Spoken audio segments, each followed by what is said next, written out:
How do you create a successful and effective business plan for your salon that proves to be successful and help you drive success in your salon? Hey, I'm Kayla, and I am your host of the Profitable Salon Owner podcast. And on with me once again is the Jason Everett. Hello, Jason. Thanks I for like hanging that out I with got me.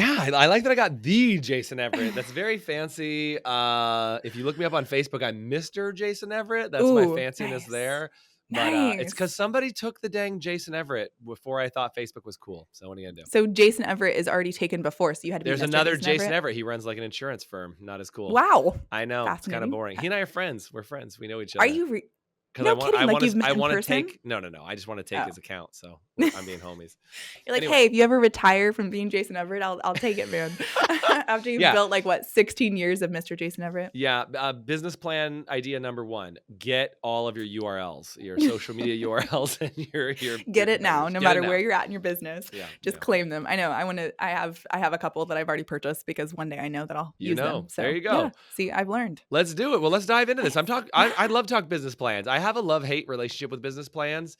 But I think for a lot of people, I'll give some clarity around them because there's kind of like the Harvard MBA answer to business Nice. plans, and Ooh, there's like the what works for real plan. I'd like to give the what works for real plan, and it nice. might not work for you. That's totally okay. But I can tell you what's worked for me, what's worked for hundreds of other salons, and hopefully get you in a good place. I mean, you've owned a business or 2, so might have a couple A ideas. business or 14, but yes, yes, Yeah. I've owned a few, and some have had great business plans and failed. Some had no business plans and succeeded. So I think you got Nice. to roll with like what does it really take to become successful?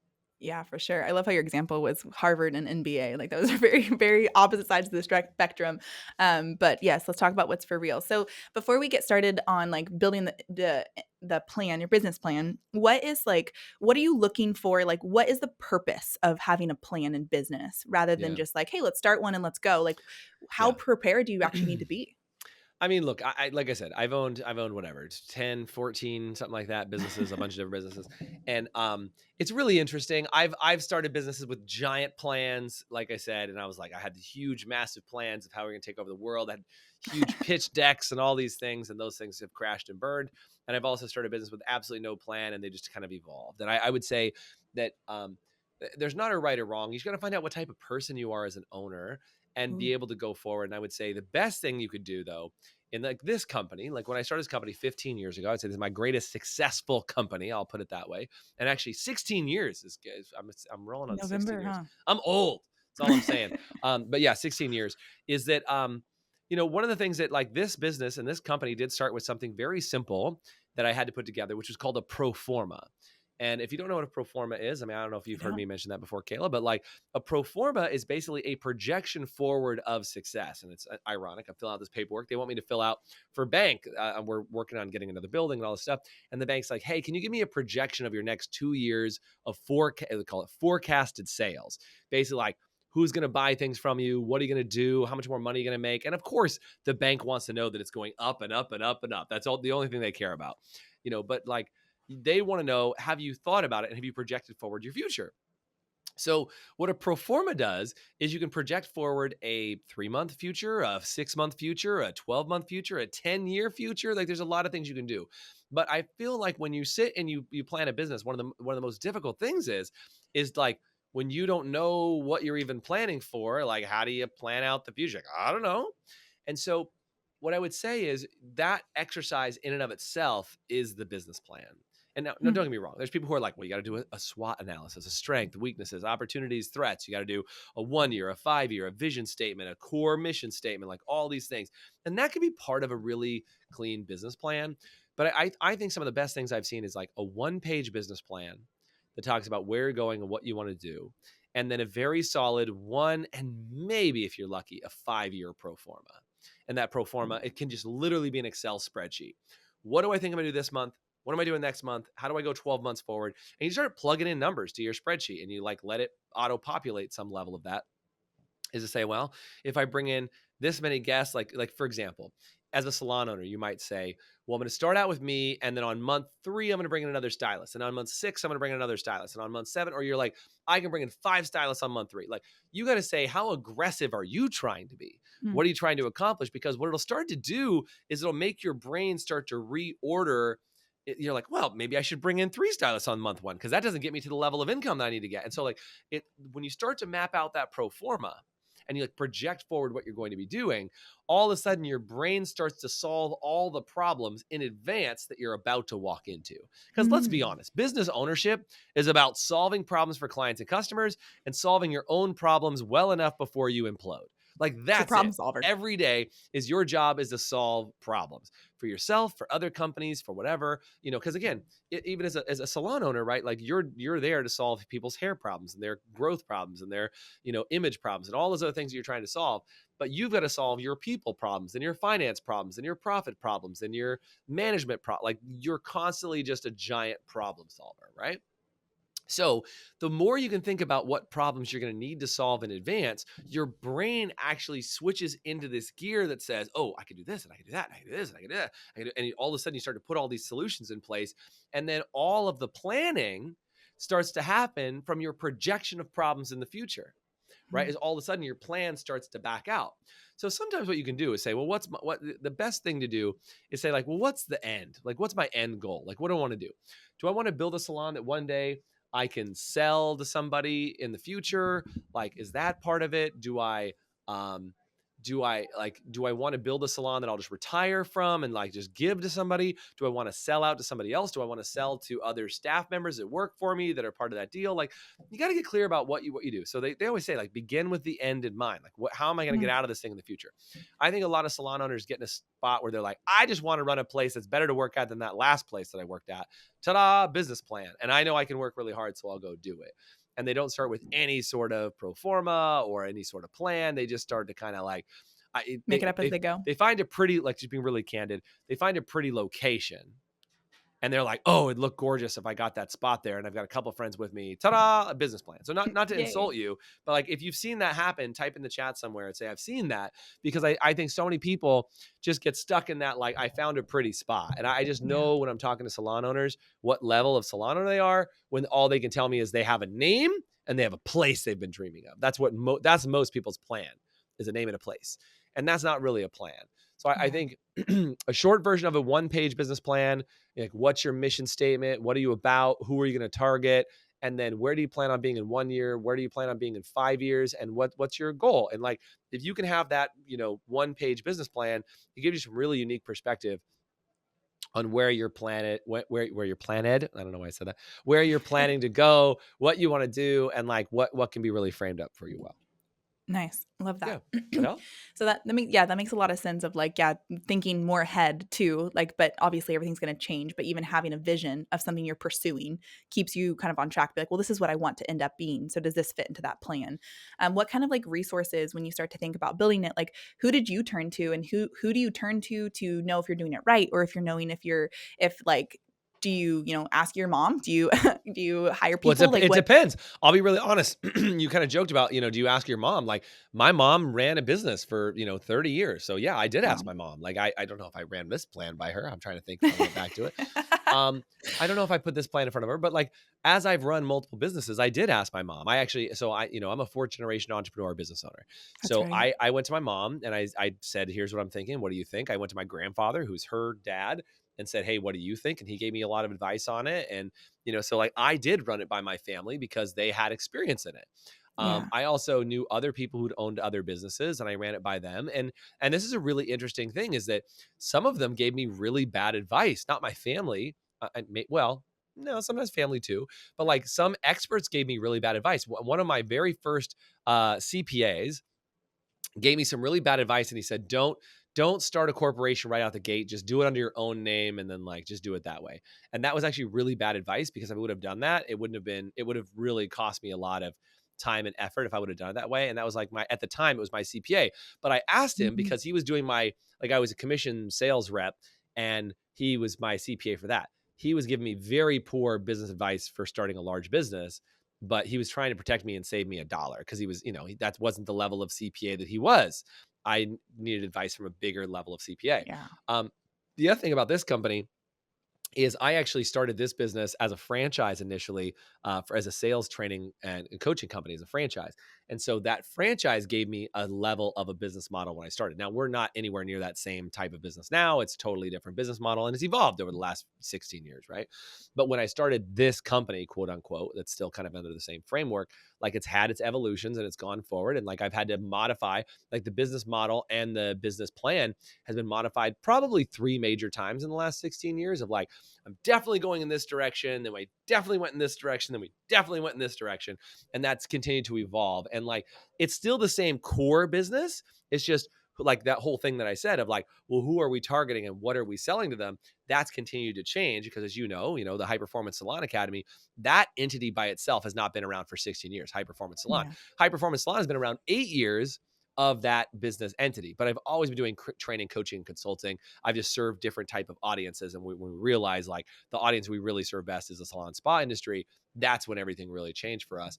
And so I think that's kind of the evolution of that is like, you might say, well, I thought as a salon, we were going to handle this type of clientele, but really it gets modified. That's a micro business change to your plan. You're still doing the same thing, just with a slightly different target. We're Forest, born on the salon floor and built for and by hair and beauty professionals like you. Forest is your marketing, your reporting, your reputation management. You need one easy-to-use system that does it all. Forest, together we grow. Yeah. So like what I was hearing you say is like when you're thinking of people who to ask advice from, you want to find the people who have had success in what you're aiming to achieve. Yeah. So I don't. So this is really tricky. I have a very big filter on who I accept advice from. I only accept advice for people who are successful in that area I would like advice on.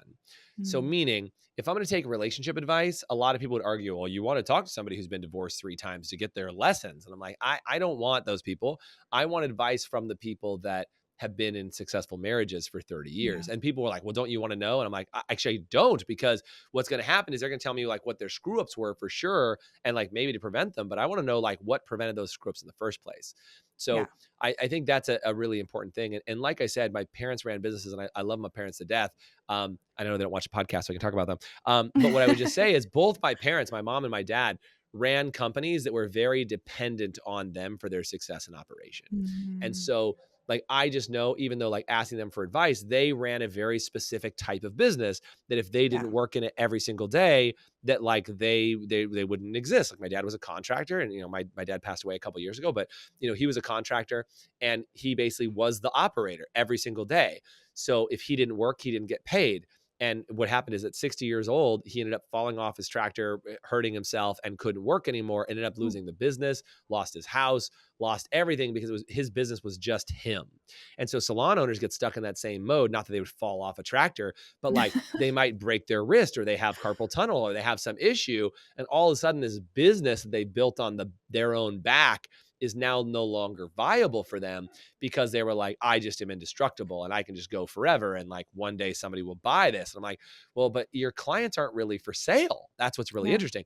Like if you have a salon and a company and people, that would be for sale. But if you're just renting a chair somewhere and one day you hope your clients will go to somebody else and somehow you'll sell that, that's really dangerous because every one of those clients is a sovereign individual that can just go, nah, I'm gonna just go find another stylist. Like that's kind of dangerous. So you want to say, how do I really run a business? And that's what I wanted to do as a business was create a repeatable, replicatable, scalable company that would be available to be sold one day that heaven forbid, I'm not even running my own podcast.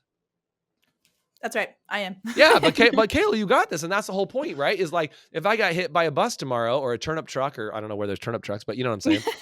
It's Like like, turn up the vegetable. yeah, it's like this would still exist. You could still have Yeah. somebody on the podcast. Like this would still happen. And so that's what I'm saying for me is like the question becomes, we are a big fan in the academy of running businesses that are not solely dependent on the owner. And a lot of people are Yeah. like, why don't you work with independents? I'm like, well, I work with independents in a way that helps them grow into businesses. That's what we do. But I just don't coach them to stay there because that's not repeatable. That's owning a job, Right. not owning a business. And we're all about here is like helping you create a business that you can actually, not that you have to sell it, but that it's an asset instead of something that you could have taken away very easily.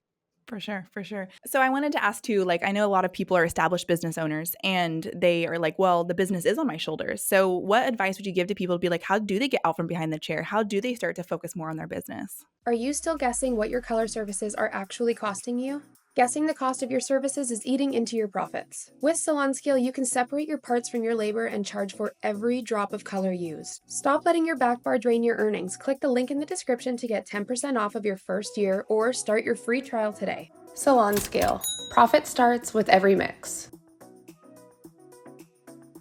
Well, I think it is a challenge, right? Because what makes you successful in the beginning is that hustle culture of like working your face off behind the chair. And so many people get stuck in that mode of like, that's what made me successful. So why would I give that up? And also it's one of the most emotionally rewarding positions inside the entire salon, right? So it's like you get so much benefit out of working with your guests and you feel like they love on you and you pour into them. And like, that's why you do this in the first place. So the second I say, okay, I'm going to take you down from 5 days a week, let's just go to 4 days a week. People are like, what? Because like, in their first maybe $250,000 in revenue that they that they generate as a salon, they're trying to figure out like, okay, they have to work really, really hard. Yeah. But then as you go from that leap and it's all different, right? That first 250, then to your 500, then from your 500 to a million, each of those different levels requires a different thing, which is why inside our academy, we built this thing called a roadmap that actually shows you, well, okay, what do you need? What's the strategy for the first $250,000 a year? What's the strategy for the next $500,000 a year? What's the strategy for the next $1 million a year? And the question really becomes like, how do you then evolve as a business owner to know what strategy to use at what time? Because the strategy that got you to 250 won't get you to 500. The strategy that get you to 500 won't get you to a million, which is why you need to get some outside advice and some counsel on like what part of your business plan, if you will, needs to be modified. And I think one of the biggest challenges becomes, all right, how do we know what to do when that 5 days a week becomes 4 days a week? Because what happens is you have to focus on business growth of not just yourself now, but you have to focus on how do you grow those other people? Because let's say you're going to lose that $1,000 a month in revenue, but you need to replace it with the other 3 people that are on your staff or the 4 people that are on your staff. But the good news is if you have 3 people on your staff and you're replacing $1,000, they each have to do $333 a month, which is like $70 a week. Like it's not that big of a deal. But in that 1 day free that you now have, now you get to work on marketing to grow the staff that is on your current team and then coaching them to help them grow and develop. And the goal would be that by you losing that $1,000, I'm making an arbitrary number, but let's say by you losing that $1,000, you find a way to make another $3,000 to $5,000 by you giving up that $1,000. And it, 1 day a week might be more than that, but I'm just giving you an example, right? Yeah. Is that the idea is you've got to learn that there's more, that the 3 other people that work for you or the 2 other people that work for you, if you coach them properly, they should begin to outperform you because of how you're coaching them. And that's the weirdest thing to apply to your psyche when you're trying to feel like you're the coolest kid on the block and like you're very successful and you define your success by how happy your guests are. It just creates a challenge. So I think that's a big deal.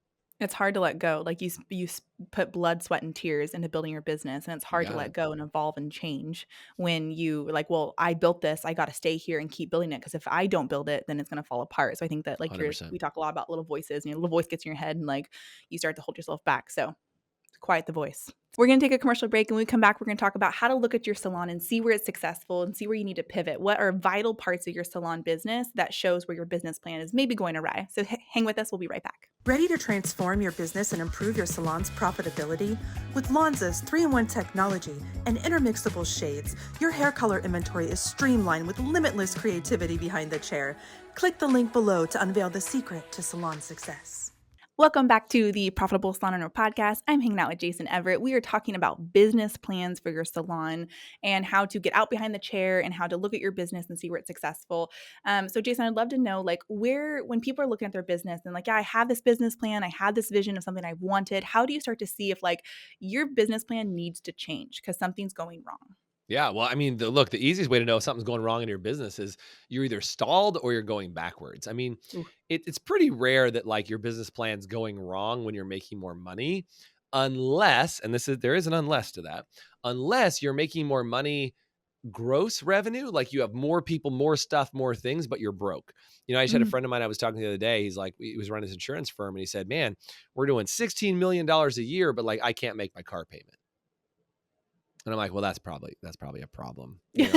Like you have that much volume, but like you're not keeping it. And I said this to somebody the other day. I said, what's really interesting is the more revenue and the more money you make, the harder it is to hang on to it. Like that's a weird thing to say, but sometimes with business owners, you get to a place where you're like, wow, look at all this revenue. And you get caught up in like how much money you're doing.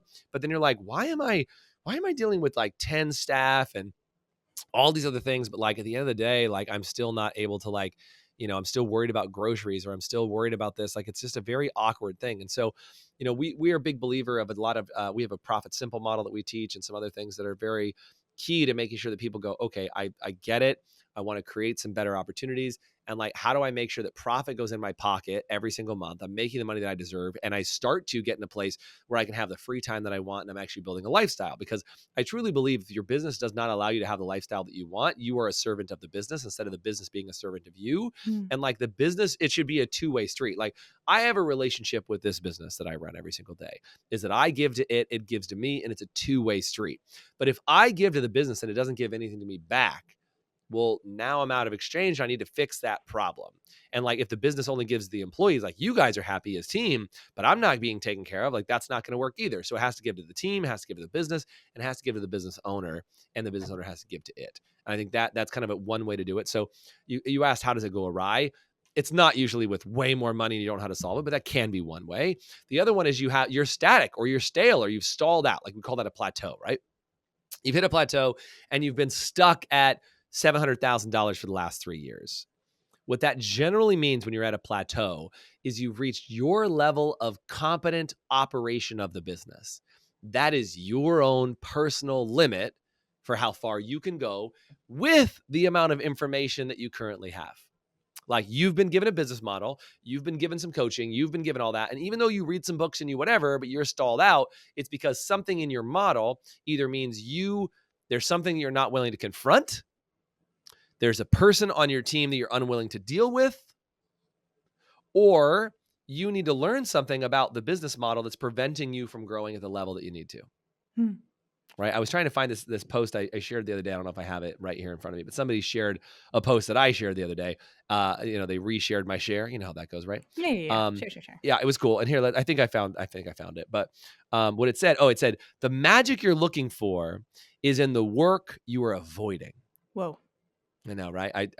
I did not say that quote. It was a quote I found, and I said this blew my mind. Then somebody else shared the quote as I shared it. But it said, the magic you are looking for is in the work you're avoiding. So if you're stalled out and you're at a plateau, there's some work that you're avoiding. Maybe it's work in finances. Maybe it's work in marketing. Maybe it's work in hiring. Maybe it's work in like getting out from behind the chair. Like if you're avoiding getting out from behind the chair, that might be stalling you out. If you're avoiding understanding your taxes better, that might be what's preventing you from doing it. So those are obvious. So like, the first one I mentioned was a lot of money too quickly and you're not making any.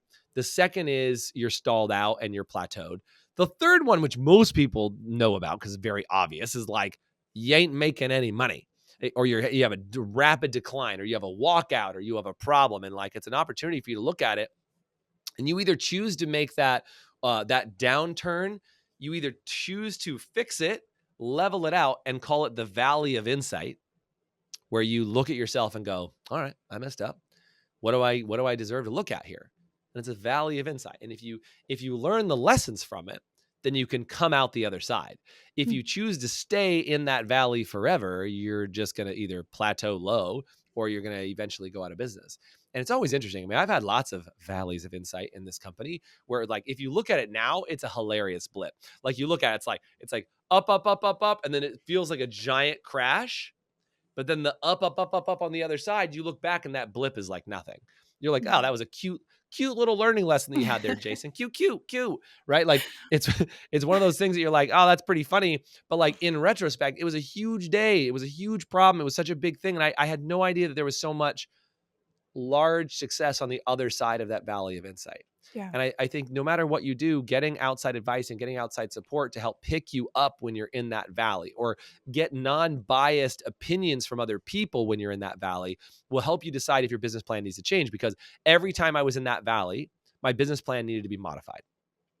My business plan of like how I worked with people, or how I managed people, or the type of clients we were going after, all those things were what created that struggle. And so I had to modify the business plan a little bit. And by the way, I don't in my office, you've been in my office, I don't have a posted business plan, but I Vision do board. sit with, No, I mean, I have an idea. I know where I want to go. Like I've got a big idea. I mean, we've been doing it 16 years now. I don't have a posted one-page plan that we're all following, but like Yeah. the deal is that I am very clear about where we go. My partner's very clear about where we need to go, and like we are both on track to continue to make that happen. And we take everybody with us on that plan. So I just think that those are the three areas I think you can decide on where you need to pivot and where you need to change things. Are you ready to increase your retention and revenue and convert website traffic to clients? Then you're ready for Maya. Maya creates better business relationships by pairing the right clients with the right beauty professionals. Use promo code HPSA for your first 2 months free. Visit joinmaya.com to get started. Yeah. Yeah, I mean, that's important because you're talking about like building your business and it's okay to like when you get into those low moments. I know like a lot of people's little voices, we talk a lot about little voices here, Sure. and start to feel like, oh man, I'm failing as a person. They start to just crash and burn and be like, I'm a wreck. I failed. I can't do this. I don't know what I'm doing. And they start to just get all in their head. And then it gets worse and worse rather than realizing that we talk a lot about how mistakes are lessons unlearned regret is lessons unlearned, and mistakes help you grow faster and quicker. So when you start to get into those low moments, or say you're in your car right now and you're listening to this and you're like, man, my business is there. Just know this is an opportunity, and no mistake, you're listening to this podcast of like, it's okay to ask for help and to seek out people who can come inside and support you, who know more. They maybe have had experience different ways. Like we all have experience that we can offer each other. And so seek out those people who can support you and give you the advice to help past. I was just talking with one of our clients the other day, and she was saying like before she joined the academy, for years she had reached her point. She never could reach over a certain number. And then she joined, and it was just a different type of advice and a different direction for her to go. And now she's far surpassed that in the first year of being in the academy. So that's the thing, is find people who can take you past what you know. Yeah, you said something too about finding people who know something you don't. I think there's another thing too in that same vein, Kayla, is that you got to find people who are not emotionally attached to your situation. You know, I did a daily boost on this just the other day. I'm sure it'll come out at some point, but it was perspective versus perception, and it's this idea that like we all evaluate life through our own perspective, and the best people can actually have a perception not only of their own perception but of somebody else's perception. And so one of the most powerful things about the Academy is it gives you the opportunity to reflect back under multiple points of perception. So like if you just take an example here, I'll have to take my AirPod case here, but like, here's my AirPod case. It's one point of perception. I'll take the screwdriver. These are the things I have on my desk. But like, these are the most random things, but like, here's this one perspective. And it says like, you can only do so much. There's only so many people, et cetera, et cetera, et cetera. But like, if here's Kayla, and then here's Jason, and then here's Caitlin, and then here's Kayleen, and here's all the other people that are looking at it, instead of just seeing it from your perspective out where you can only see one way, you now have all these other different points of perception. So inside the Academy, what if all of a sudden you now have even just 5 or 6 different other people's perceptions of where you're at, and they shed some light on things, and you're like, oh, I might be looking at this wrong. But in our Academy, it's literally hundreds of other people that if you just talk to them, they'll give you some perspective. And so like, for example, I'll give you a really simple example of this. Perspective versus perception. Somebody's perspective was 15% RTS or 20% RTS was a lot. But as you know, inside our Academy, we have people who are doing 30, 40, 45% RTS, in some cases 50 or 60% RTS. So all of a sudden they hear that perspective from somebody else. They're like, that's a lie. You must be doing da da da. And like they fight it. And we all go through that, right? We initially fight it, and then we like maybe believe it a little bit. So they started learning about it, and they're like, wait a second, they're not actually lying. That's a real thing. And now, because that other person has that different perspective, it changes that one person's perception of where they were. And all of a sudden, whoosh, their results change because they see somebody else's perspective on their perception of what's going on. And now they can change their own perception, because the hardest thing you can do is change your perception of reality. That's the hardest thing to do. Our life depends on our perception of reality. So not to get all philosophical in this conversation today, but if you want to change your perception, you've got to be around other people who have different perspective. It always kills me when people are like, well, Jason, how many salons have you owned? And I'm like, none. They're like, how can you possibly coach? And I'm like, because my gift is to be able to take everybody else's perspective and turn that into a different viewpoint on your business. And because I haven't owned a salon, I actually hold a very unique perspective on your business because it's not like yours. And that's why our coaching is totally different than every other company. Because if anybody's like, well, I've owned a salon, that's why I can coach you. I'm like, well, that's helpful for sure, but that's only one perspective. So we can give a whole bunch of other perspectives and change people's perception. dude, that's why people have that, because there's proof in the results of hundreds of other people. You can't help but be around 100 other people that are doing things different than you and not change to what's more successful. You can't do it. You will spit out of the system before you lose, you know? Completely. And I think another thing that, and as you were saying that, it's people be like, oh, well, they're just better at this than me. They just know something that I don't. Crap. Well, they might know something that you don't. True. And what they know, they might know something that you don't. And it's normally their thought process and their pattern and it's usually they have a belief that you don't have. They have a belief that they can find staff and you're still believing that you can't. So what can I do to change your belief? Put you around people that believe something different. Absolutely. Just change your environment, get around the right people. And you know if you're not in the right environment. You know if everybody around you just placates you and says, oh, poor you, they're so hard to do business and da-da-da-da, versus like you should be around people who are like, hey, you got this. I got your back. I'll help you. Call me anytime. I've got your back. Dude, that's what you want. You want a rabid team of people that have your back no matter what. And that's what I love about the Academy is everybody in there frickin's got each other's back. Even with you're brand new, you could join the Academy tomorrow and people are like, don't worry, Kayla, I got your back. And people are like, I don't even know you. They're like, don't worry. I've been where you are before. I know it's going to take a minute to believe me, but you will. And then people fall in love with what we do. And it's not a competition. So long story short, in this whole podcast, Business Plan 101 is find yourself a community of people who will support you and love on you and teach you what they know. It's not a competition. I would say that's part of the business plan. That's part of it, right? Is like, business plan is like put a pro forma together and start operating on your plan, start projecting forward. The other thing is support yourself with people around you that will look at your business plan and lift it up. Absolutely. Nice. Well, thank you so much, Jason. This has been a lot of fun. Heck feel yeah. like I'm going to go start my own business now. But thank you for hanging out. It's been a lot of fun. If you got a lot of value out of this, say value. If you're listening in your car, just yell value. I'll hear it somewhere. Value. But we always love when you hang out with us. So hopefully you found a lot of value out of today, and we'll see you next time on the Profitable Salon Owner Podcast. Thank you. Right on. Thanks, Kayla. Appreciate it. You've been listening to the Profitable Salon Owner Podcast. Be sure to like, subscribe, leave us a review, and check us out at profitablesalon.com for more episodes, content, and to help you turn your salon into the business you've always dreamt of.